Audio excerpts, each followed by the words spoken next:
À partir de la cinquième, on peut choisir d'avoir 6 heures de mathématiques par semaine.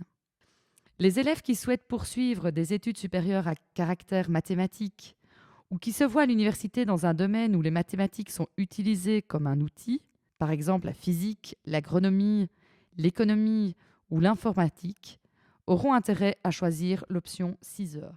Bonjour, je m'appelle Denis Albrecht et je vais vous parler de l'option de maths 6. Donc c'est une option qui brasse beaucoup de matières, mais je pense qu'elle prépare vraiment bien. Moi, je veux devenir ingénieur civil plus tard et c'est vraiment cette option qui m'a permis de me préparer au mieux à ces études. Je vais bientôt passer l'examen d'entrée et je me sens vraiment prêt. Cette option n'est pas une option légère, il faut travailler, mais quand on travaille régulièrement, on arrive à avoir des bons résultats et tout au long de l'année, le travail fourni nous permet d'avoir les bonnes préparations pour réussir plus tard. Grâce à l'option de maths, je me suis sentie capable de participer aux Olympiades de statistiques. C'était en groupe et j'ai fait ça avec donc une amie, Rose. Donc c'est une option qui n'est pas très facile, mais qui nous permet de nous entraîner pour le futur, pour nos futures études.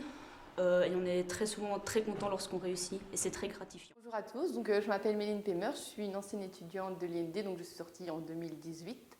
Alors aujourd'hui, je fais des études pour être prof de maths dans l'inférieur. Donc je vais un peu vous présenter l'option maths que j'ai suivie. Ça m'a permis aussi d'apprendre à travailler. Parce que honnêtement, on ne va pas vous mentir, moi j'ai eu besoin de beaucoup de boulot pour faire partie de cette option. Et ça m'a vraiment permis à me préparer pour les hautes études parce qu'il faut travailler régulièrement. Ce qui est génial, c'est qu'on a plus de temps pour pouvoir chercher par nous-mêmes, nous consacrer du temps vraiment à réfléchir, à trouver nous-mêmes des hypothèses, etc. Ça développe un peu notre esprit de chercheur en mathématiques.